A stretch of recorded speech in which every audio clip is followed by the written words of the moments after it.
Nation, what is up? I am your host of Salt Lake Takes. My name is Jared Cook. If you don't know me, I don't blame you. But if you have read any of Inside the Jazz, any of our stuff, I'm our associate editor over there. I kind of keep things running over there, kind of post some Jazz news, rumors, anything like that. If you're wondering what this is, Salt Lake Takes, kind of like just kind of give my takes on jazz basketball, whatever's going on with it. Kind of spread some news. Just kind of talk hoops, and I kind of want to just kind of get the chat involved in whatever community for the Jazz. I think that'd be great. Just kind of have a living, breathing community, and just have fun. That's kind of my main goal. But yeah, if you have any kind of questions or any type of comments drop in the chat, feel free. Would love to see any of them. But yeah, we can go and get started.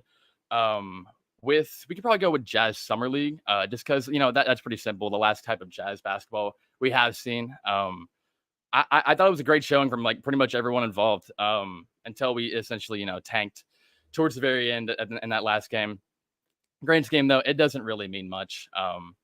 Summer League. I saw. I think it was Keith Smith. I think he over at Spock Track. He had a scout essentially saying that you can kind of see who can't play in Summer League, but you can't really decipher who's like the best of the best and who really can play.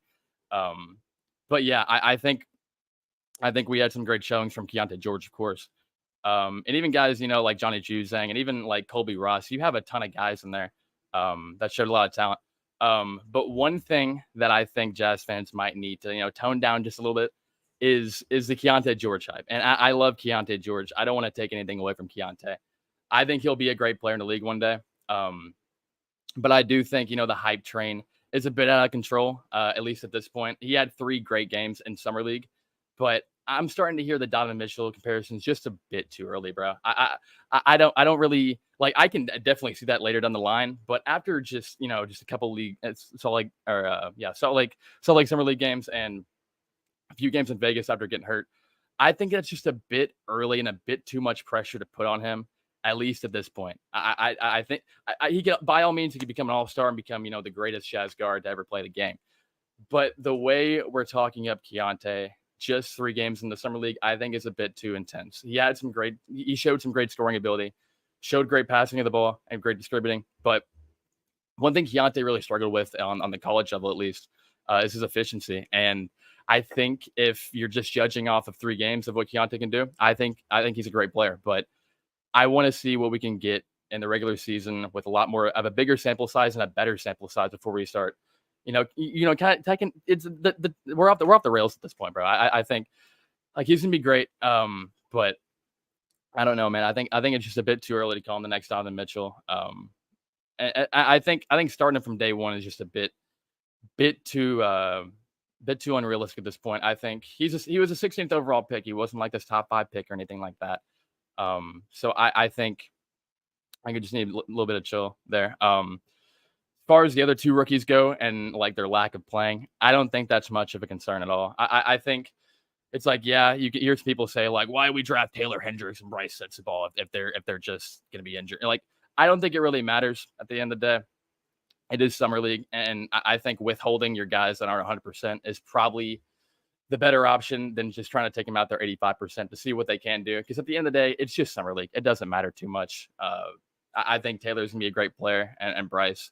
And even if it would have been a bit better to see what they could have produced at Summer League, I don't think it's that big of a deal for them to not show up. And they did show up. They were there courtside and they were kind of active in practice and stuff or kind of shooting around. But I think not playing in Summer League is kind of a non-story. Other than that, though, Juzang played great. I think he earned that second 2-way contract. Hopefully, I want to see more Juzang action. I think we saw his ability as a scorer. I've been a fan of Juzang since I saw him. I think it was maybe 2-3 years ago. It was in the Elite 8 game. I forget who were they playing, but I went to go see him in Indianapolis. And I like what he brings. He's got the prototypical NBA size, and he hasn't had the efficiency yet in his rookie year. But I think give him a second chance in the second year, maybe give him some more minutes and opportunity. You could probably see a little bit more from Juzang, I hope. But yeah, that's all I got about Summer League. It's kind of passing down at this point, so I don't think we need to go too much more in depth into it. Looking forward to preseason training camp. That's probably the next thing on the topic. But I would love to see. Um, okay, hold on. We got some chat action here from Deuce here, buddy. Let's talk the possibility with an all-star caliber player like Damon here in Utah. Yeah, okay. I like that. I was at first I was the captain of the Damien Lillard hype train. I was all aboard. I'm like, if he's not going to be on the Miami Heat, I think the Jazz can be a really good contender to go get him. But I think honestly, since I had that take about 2 weeks ago, that or 2 3 weeks ago, that was before we saw from Keontae.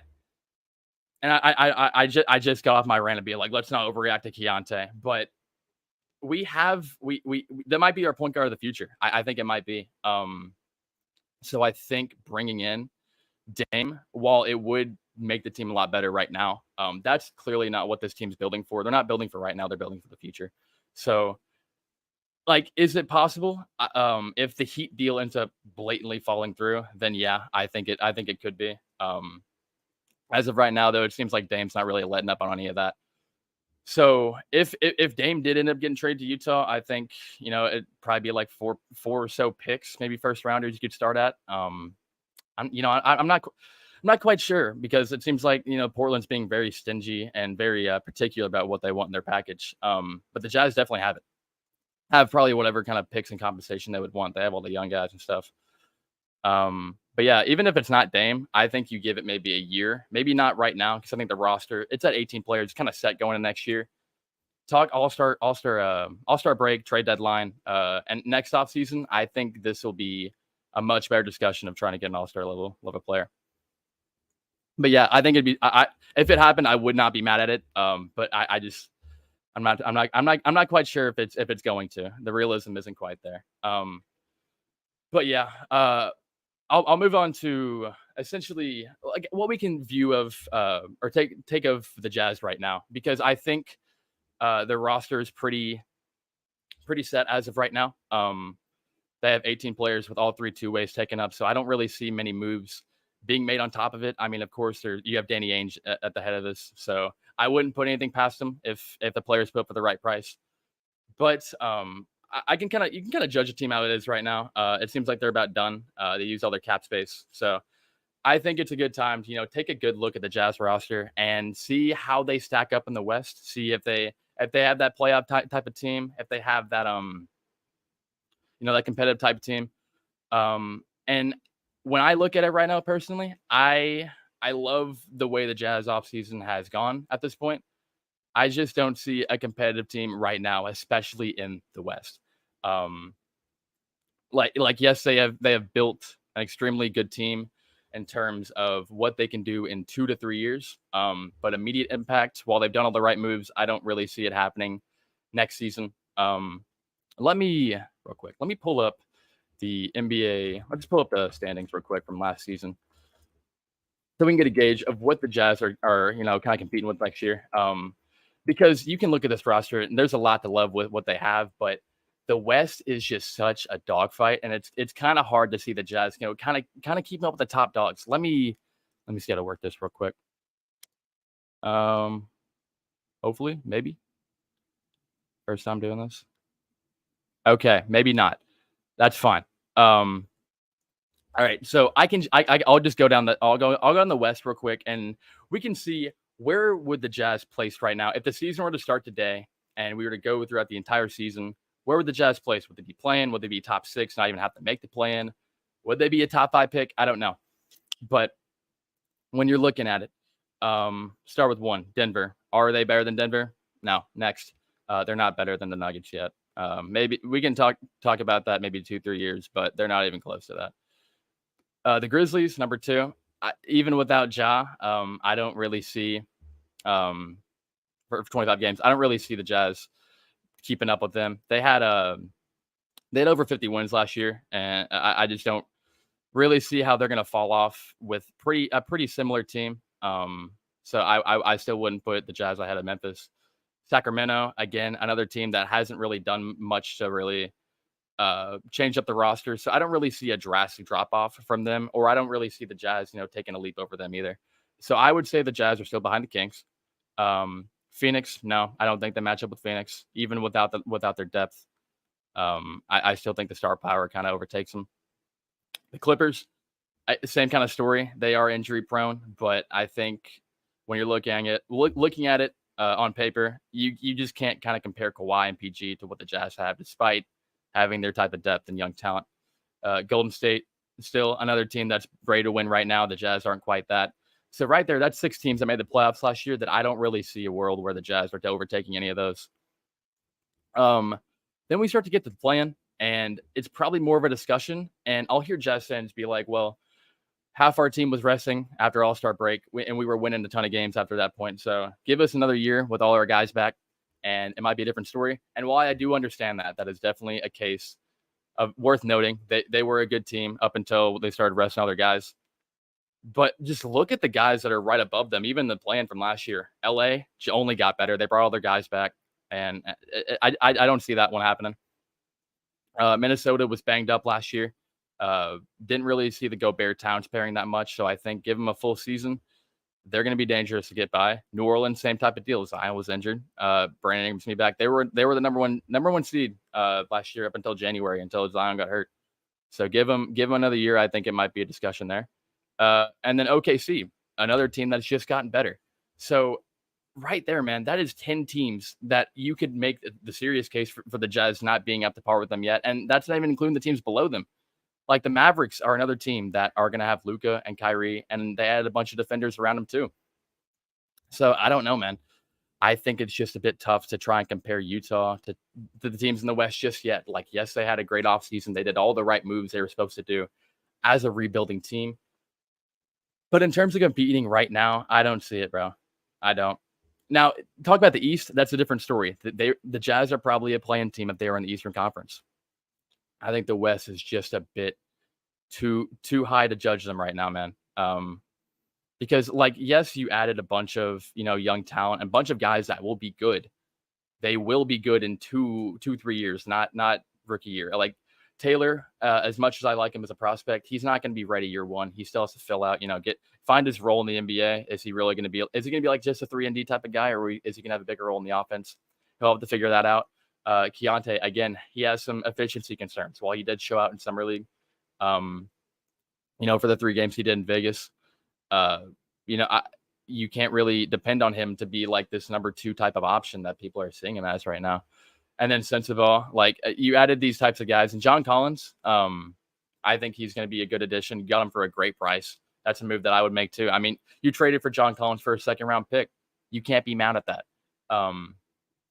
But I don't think John Collins is going to be the type of guy to come in and change this team to a 50-win team. I'm not quite sure about that. Got Ozwaki Andrew here.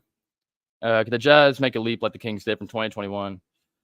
Yeah, I could probably, in a perfect world, yes. If you're looking at this Jazz team, if you're looking at what this team could do at their best, of course, look at this team best case scenario. I mean, you got Laurie can come in and be an all-star next year. You could see Walker Kessler come in year 2 and have this great defensive kind of progression and kind of come along as an offensive player as well. And if Keontae comes in and shows out, that's 3 guys right there that you can kind of depend on and lean on. But yeah, it is possible. I can't put it past them because, I mean, if you told me the Kings were going to make this type of leap a year ago, I probably wouldn't have believed it. So the same can kind of happen to the Jazz. They have that type of potential, of course. I think any team can kind of do that. Even a team like the Rockets, they don't really look as great on paper as the Jazz do, but have a few young players take a few steps forward. Of course, I think that could be in the cards. But yeah, I think any team can kind of make that jump, but the Jazz for sure can do that too. But yeah, it's not that I'm super low on the Jazz. I don't think they're going to be a top 5 pick going next year. But I think if you're going to come in and be like, oh, the Jazz are going to completely, miss the play-in and go top 6 entirely, I find that hard to believe. I just don't think they have what it takes to match up. They don't have the star talent, bro. I mean, just look at the top guys in the West right now that are competing. You have Jokic, you have Ja. The Kings are a little different. They don't really have that type of one, but they were like the top offense, one of the best offenses in NBA history last year. So you can't really knock them against that. Phoenix, They have Kevin Durant, Devin Booker, guys that the Jazz can't match up against. Kawhi and Paul George for LA. Curry. I mean, like every team above the Jazz at this point probably have a better number one player than they do at this point. And it's like, yeah, the Jazz do have this great collection of players. Like down the roster, they have really good depth. I mean, from 1 to 15, you could really make a case that all these guys deserve minutes, maybe. But yeah, I just don't see it. If you again look at the East, like I could easily see them as like this top 7 team in the East next year. But they're not in the East. That's not where we're looking at right now. They're in the West, and I think you give it 2 years, like not maybe just in 2024, 25. I think the Jazz would be the type to make they'd be in the position to make that type of jump then. But yeah, let's see. We got top 3 deepest team. Pause. No, yeah. I think if you're let's take a look at that. Top 3 deepest team. Is there any team in the league right now that the Jazz can match up with, or that's better in terms of depth than the Jazz? And young talent too, because the Jazz have not only just depth, but they have that young talent too. See, Boston, are they really match up? Probably. Again, like I think combining depth and upside, I think the Jazz are probably a top tier. I'm looking at the teams right now. Who kind of matches up with Utah? All right, let's see. I don't know how to. There's a way I can share my screen on here. I'm trying to look at the standings, but I don't know how to do that yet. We'll get to that another day. Everyone's under 25 or so. Yeah, for sure. Even like guys like Colin Sexton, you wouldn't expect. I mean, Colin Sexton's. I think he's. Let's look that up real quick. How old is Colin Sexton? I think he's 24. 24. Yeah, his birthday's in January. So I mean, even he was drafted in 2018, and this dude's still probably considered a young player. He's 24, and he's coming back fully healthy next season. I'm kind of high on Colin Sexton going in next year. That's kind of unrelated to this, but yeah, I think Colin fully healthy for another season. That's a player to look out for. But yeah, everyone's under 25. Like Ochai, Walker Kessler. I mean, like Markkanen's 26. He may not be 25, but even like your best players are under 27, and that's really exciting if you're a Jazz fan. I think this team is built to have success for years to come because you have all these deep guys on the roster. You have all these guys on the roster that have the type of potential to come in and be like a good rotational piece within 2-3 years, or even just like a starting caliber player. You have guys like that down the roster. So when it comes time to pay these guys, you can afford to lose like 1 or 2 and kind of recoup that kind of value by the guys on the roster, and even look forward in the future when you have to pay guys like Laurie and Walker Kessler and Keontae, like even look forward to that. It's like there's a lot to like with this team. Yeah, it's exciting. It's exciting. Got another comment from Ozwaki Andrew. Is Hardy the coach to lead this team to contention or to stopgap until the talent catches up? I think Hardy's going to be a pretty good coach. Because I mean, the Jazz or Danny Ainge and the Jazz have the type of confidence that you'd like to see, and a young head coach like Hardy. Let me double check. How old is Will Hardy? He's 35. Will Hardy is 35 years old and just led this team that was half crippled on the second half of the season to close to 40 wins in a play-in berth. And doing that in just one season with the roster and the cards that he had dealt, that's pretty impressive. So I think that I think Hardy's the guy you kind of want to build this roster with, because if he's had that kind of type of success in just year one, imagine what he's going to do in like year 3, 4, when he has all these developed and guys brought up in the system. I think Hardy's going to be this type of great player. Got Dante May again. Gun to your head. Okay, we're starting off kind of intense here. Starting 5 right now on opening day. Go. Okay. Shooting guard. I think you got to start Clarkson. I'll go point guard last. I think point guard's probably the toughest one to go. I think Clarkson's the guy to start for his first year. He will be getting paid like $25 million. I don't see the Jazz putting him as a 6-man. Now his contract does go down to like the 14 million range for the 2 years after that. So I could see Clarkson, taking that 6-man role then. But I think for at least to start opening day, Clarkson will be starting. Markkanen will be starting. I think Collins will be starting. And then Kessler starts. Point guard is the one that I think fans are having most trouble with. You have like 4 guys that can come in and be a starter. You got Colin Sexton, you got Keontae, you got Chris Dunn, and you got Taylor Horton-Tucker. If it were me, I would go ahead and start Sexton. I think that's probably the safest choice. Keontae's a rookie and a 16th overall pick. I struggle to think that he's going to be really, really consistent right off the rip. You have Taylor Horton-Tucker. I just don't really see the long-term plan for Taylor on this roster because he's on like qualifying deal. I forget, but he's on a 1-year deal. I find it tough for him to, have this solidified like starting point guard role for the future. And then Chris Dunn, I really like Chris Dunn as a player, but if you're telling me you're going to go into next season starting a guy at point guard on a non-guaranteed deal, you'd have a hard time selling me that over the other 3 guys. I think he can be a great rotation piece, but I would probably start Colin Sexton. Oh, here we go. We got Dante thinking Dunn. I would not hate the Chris Dunn starting because I think he's one of the best guard defenders in the league statistically. But yeah, I just don't know if the Jazz are going to be like, okay, let's start. Like Chris Dunn was barely on a roster starting last season, man. I know he had a great stretch down the second half, but starting him going into next year, that's a tough sell for me. That's a tough sell.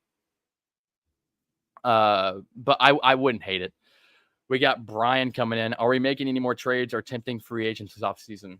I would not be opposed whatsoever to seeing any type of trades like that. Or any type of free agent signings. I wouldn't say absolutely no. But given the Jazz have 18 players on their roster right now, they have all 15 guys on their regular roster. Then they have the 3 additional 2-way. That's the max slots that they can carry in the season. And they use all their cap space to sign Yurt7 or what was left of it. So I think probably, at least at this point, I would probably say lean towards no in terms of if there'd be another move. Again, if there's a guy that comes up for the right price, like I don't see realistically, I don't see a Dame Lillard move or anything crazy like that at this point. But like a low risk type of signing, like a Kelly Oubre still out there. Like Christian Wood probably not, but there's a few guys out there that I can see the Jazz being like, you know what, we'll take him on this prove-it deal for camp, and then kind of figure it out past that. We got Jordan Sosh in here. Jazz have no playoff hope. I think they got a little bit of hope. But yeah. Hope.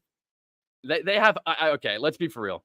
I think every single team going into the NBA season has playoff hope. There are 20 teams in the entire, that's 2/3 of the league that can make the playoffs. I think even a team like the Spurs have to have some playoff hope. So the Jazz, they have a little bit of playoff hope, but I think like kind of pinning them to be like this top 8 type of team right now. I think it's a bit tough for me to call that. Dante back again. Twitter has Sexton on the way out. Yeah, I have seen that. Because I think if you're going to pin any guy to move on the roster right now, Sexton would make the most sense. He has a team-friendly deal. Or not, or tradable contract. Let's put it that way. They have a pretty tradable contract in Sexton because it's a high-reward type move. You have him for 3 years on less than about $20 million, I think.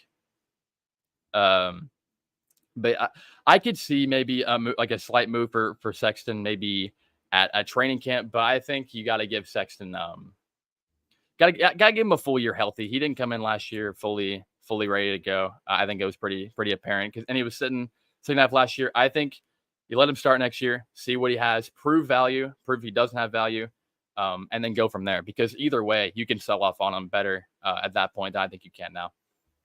We got Mr. Jackson Smith in here. Hello, Mr. Cook. If you could pick a top 5 from Jazz history, what would it be and why? Jay Sasha don't know what he's talking about. I agree. Jordan Sosh does not know what he's talking about. Top 5 in Jazz history. All right, you know what, Jackson? I'm gonna take your question and kind of twist it around a little bit. I'll go with starting 5. I'm going personal favorites. I don't really want to get into debate like who's the best, but I'll go like some of my personal favorites. Point guard. I think Darren Williams was a baller. People forget how good Darren Williams was. He was in the conversation up there with Chris Paul back in the day to be that best point guard in the league. That's all you hear about Darren Williams. Hear that and the fact that he fell off once he joined Cleveland and Brooklyn. I like Darren. I got to go D-Mitch. D-Mitch with the 2 for my favorite 2. Let's see. Let's go like the 3. Markkanen. I like Markkanen. I think Markkanen can be a beast. This is by no means saying that Markkanen's top 5 player in Jazz history. I think Markkanen has a lot of potential as a player going forward. The 4, give me someone like not Karl Malone. Give me AK-47. Give me Andre Kirilenko. That dude's a baller. And at the center, not Gobert. Give me Mark Eaton. I like Mark Eaton. Mark Eaton. I'll probably have a YouTube video come out about Mark Eaton soon. But the story of this dude is insane. This dude started as a car mechanic before he entered the league, and he became like a 4-time block champion. This dude's a demon. But yeah, there's like a favorite starting 5 in Jazz history. That probably doesn't answer your question, Jackson, at all. But yeah, top 5. I don't have off the top of my head. I don't know the top 5 players in Jazz history. Probably throw some like Stockton, Malone, something like that in there. I don't know anything past that. Mate, Rudy Gobert top 5. Okay, you know what? Yeah. Here, well, let's talk about this next. I saw on Twitter today. I think it was from I forget who it was. Maybe Jazz for there's a few Jazz fan pages out there, but it was asking if Rudy Gobert should get his number retired from the Jazz. And I think it's an interesting discussion. Let's look at Rudy Gobert. Let's look at his resume. Let's see stats. All right, yo, drop it in chat right now. Should Rudy Gobert get his number retired from the Jazz? If you have an opinion about that, let me know. But let's look at his accolades. 3-time All-Star, rebound champ, block champion, 4-time All-NBA, 6-time All-Defensive, 3-time Defensive Player of the Year. Like accolade-wise, Gobert kind of has it in terms of like jersey retired. But I think, I don't know, maybe he retires jersey just based on what he got the Jazz in return. 5 first-round picks, that in itself should get him a statue. We got Ozwaki Andrew calling. It's lagging out now. Let's see. 3-time crybaby. That's kind of true. Yeah, that's actually pretty true. Every All-Star appearance that he had. Yeah, he cried over that one. Let's see. Jackson saying he should have his jersey retired based off stats for the team. I think that you could make that case. But man, I think it's hard to put him as this jersey retired like Jazz legend when I think Gobert was part of the reason why the Jazz never make over that hump. I mean, he's not a versatile offensive weapon at all. He kind of laid up 3 feet under the basket, and that's about all you can get from him. And he's this good defender under the rim, but you hear players talk about how he's like this non-factor, especially on the perimeter, and they're not scared. Players aren't scared of Gobert. I think if you're retiring, I don't know, man. I think the discourse around Gobert has kind of gotten bad at this point. So if you're like, let's go Gobert, retire 27, I don't know about that, man. I'm also kind of not high on Gobert in general. But yeah, let's go Jackson's question here. Good answer. Where would you like to see Jazz in 5 to 8 years, drafting wise, trade wise, and team record? That's a little bit distant in the future. 5, 8 years.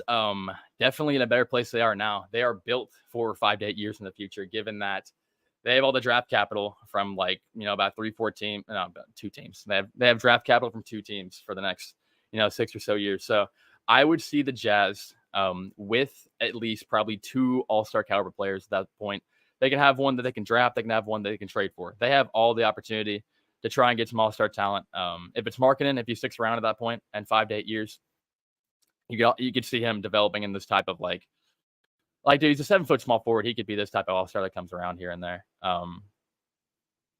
But yeah, I think they have all the assets to trade for an all-star type of player. They can draft one with one of their thousands of picks. But yeah, team record wise, I'm hoping for 5 to 8 championships. Actually, I think yeah, I would like to see the Jazz with 5 to 8 championships in 5 to 8 years. That should be the goal. Will that happen? Yeah, I think that'll happen. Let's see. I'm trying to think of some rapid fire topics to think about. Drop some questions in the chat if you're feeling that right now. Let's see. Embiid. I posted an article earlier today about Embiid. Being a betting